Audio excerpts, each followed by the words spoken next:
Who cares enough to care. This is Deja Vu, and I am here with SCSoulSeeker, and we are going to bring you an audio commentary from the Nate MSL 2009. This is the round of 32 Group C. This is going to be a game on Ultimatum, the first set between Iris and Saint. So this is probably the first game that most people have seen of Iris in the last month or so, unless you've been watching some of the prelims or something like that, because Iris has not been seeing a lot of game time for whatever reason. Either he has been playing poorly, which I believe he has, being knocked out already in the OSL prelims to a guy named Major, of all people, and yeah, hasn't really seen too much time on CJ either. So for some reason, he's doing kind of poorly. Maybe it's finally caught up to him, the fact that he's kind of one of the older pro gamers, and he might finally be seeing that inevitable slump that so many of them see. But he has a good chance here on this map, I think, or in this game against Saint. Saint is not that great of a player. He's just pretty average overall, pretty mediocre. So I think he's got a good shot here. But yeah, should be pretty fun here. I hope Iris can make a little bit of a comeback. It's always great to see some of these older pro gamers just make a comeback and make some noise whenever they can, and I think we all like to see that. But I'm going to hand it over to SoulSeeker here and let him give some of his thoughts about this game. I think he might know the map a little better than I do. I think I've only seen this map once so far. This is Ultimatum, by the way. This map is horrible. Like, honestly, if Iris doesn't win, he will be the worst Terran player ever. He will be the new Hyuk since ever. Yeah, that's my thoughts. It has a very far away third gas. You cannot take a third gas unless you want the natural expansion of a main. And it's not that small of a map, so it's good distances. And it just has this really useless side disruptor on a ramp. But now Saint's gonna go for a 12 hatch. But that side disruptor does kind of help with the wall off. But I don't see why they just didn't make a tiny choke. It's just a really useless, massive side disruptor. Kind of makes me laugh. But this is Group C of the Nate MSL, and I have to mention this because Deja didn't. Iris is the, I mean, Saint is the blue Zerg in the bottom right, and Iris is the orange Terran at the top right. But this Group C, is entirely Zerg vs Terran games, everybody. So sit back, relax if you like ZVT. It should be a good game. Flash is in this group, so whoever he gets paired up with, he's going on, no matter what. He has the Jesus power in TVT and TVZ. But now Iris is gonna try Saint. Is gonna try and be annoying with that drone, and I'm going to hand it off to Deja and let him give his thoughts on the group. Actually, I'm gonna butt in. I'm Storzerg here, and I'd like to say that there's no way Iris can be the next Hyuk, since Iris actually has some accomplishments when Hyuk has nothing to show for. That's my rant for today. Thank you, That was Storsel. very I good. don't have to address that particular notation. I was going to, but thank you. Yeah, on the map, I gotta say, or in the group, I gotta say that Flash is pretty much a shoo-in. I don't know if Iris Saint or Hiva even.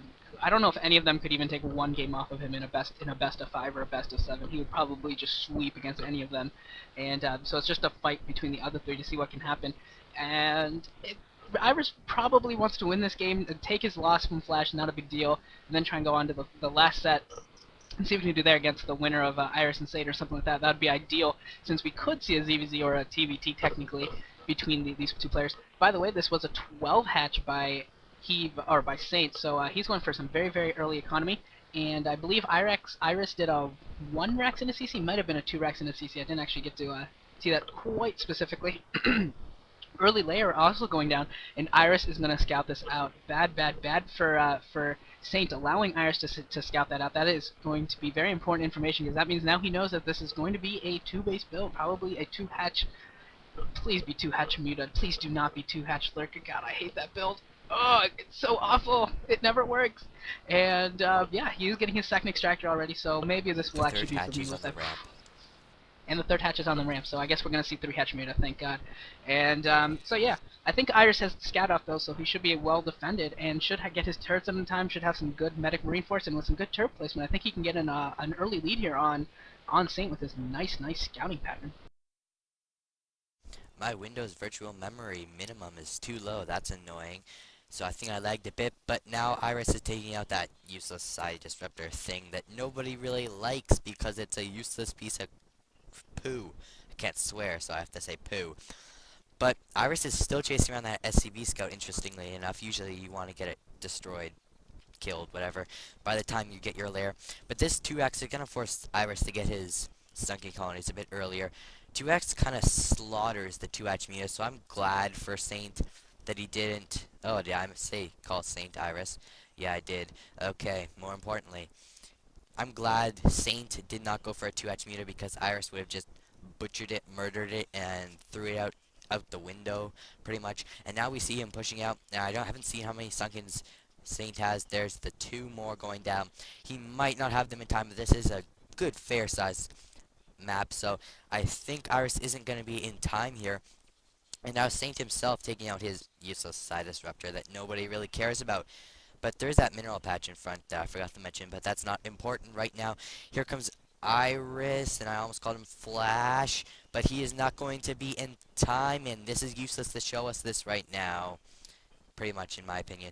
But that Overlord is actually in danger of getting sniped by Iris's 5 or 6 Marines that he has. That's not a lot, that's not as much as I thought he would have. But the side disruptor goes down for Saint, and another Sunken Colony? Was that another Sunken Colony going out for Saint? I don't know, but there's Iris looking stressed. He looks stressed to me. He always looks stressed to me. That is another Sunken Colony going out for Saint in his front door.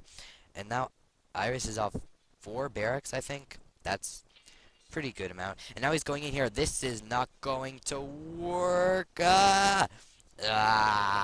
Is it going to work? No, it's definitely not going to work. Okay, he's going to run right by. Uh-oh. SpaghettiOs. Uh-oh.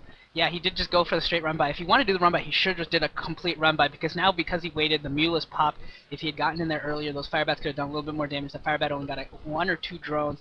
I think if he had just charged right in, that would have been actually quite effective. So, a little bit of a mistake there. If he was going to go for a sunken bust, he should have had the Firebats in front, not behind. Iris, come on. You need those in front to take that extra 1 or 2 hits from the sunken colonies.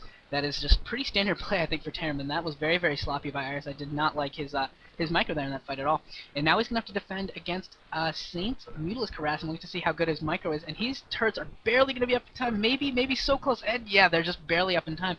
But he has less medic marines than he really should. It was good that he pushed out there, forcing Saint to put down those extra sunken colonies. But this is not good now, because now those mulas have pretty good control for map control, and that's going to let he or Saint go for a third base if he wants to very, very quickly. And it looks like instead he's going to go for a Queen's Nest and go for an early hive. And at the same time, I think he is expoing somewhere that we saw a drone wandering around somewhere. Yeah, there at the 3 o'clock position. So he's going to take that island expansion. Does have the drop for his Overlord. By the way, those bases at the 3, the 12, the 9, and the 6 are all island expansions. So both that's very important to know. And he's going to take 2 of them at the 3 and the 6. So that's very interesting. Definitely choices by him going for that type of tech. If Iris does go for dropship play, I think that could be very dangerous positions for Saint, just because it's very easily just to drop a small medic marine force there and just take it out so quickly before you can really respond in any way, shape, or form. But for right now, he's got that Mutilus, he got the air control, so right now for the early mid-game, he's going to be fine. It's going to be later on in the mid-game when those Mutilus finally become obsolete that he's going to have to worry about those 2 bases, just because dropship play will be very, very powerful at both locations.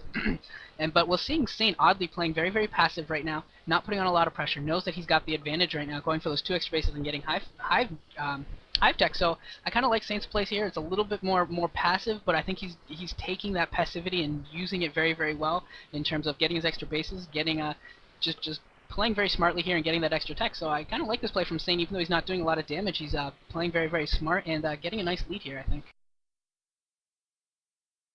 Well, this might change your opinion completely, but I don't think you've noticed this.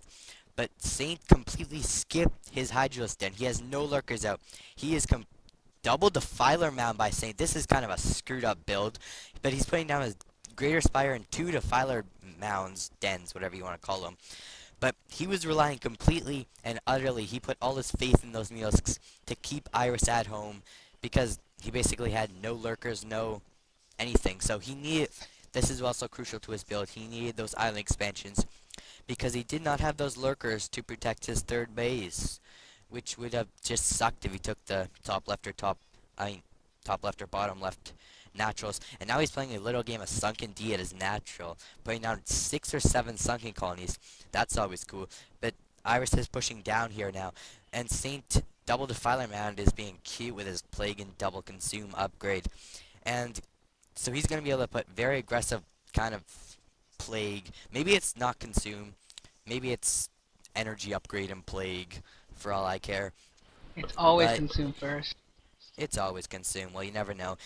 Saint doesn't really care about ground units right now, apparently. He might just pump out a whole lot of cracklings. This is confusing. I think he's gonna get away with it without lurkers. That's a lot of sunken colonies. Only one siege tank. It's gonna take a while to break that, or two siege tanks, but it's still gonna take a little while to break that. And if he's not careful with those medic marines, you know they can get picked off. Definitely, he's got the couple of sunken colonies up on top of the ramp that are also gonna be able to do some damage. He's got guardians morphing right now. I think he's actually gonna get away with this, which is kind of bad by Iris allowing this to happen. But that's what happens when you lose that medic marine force early on with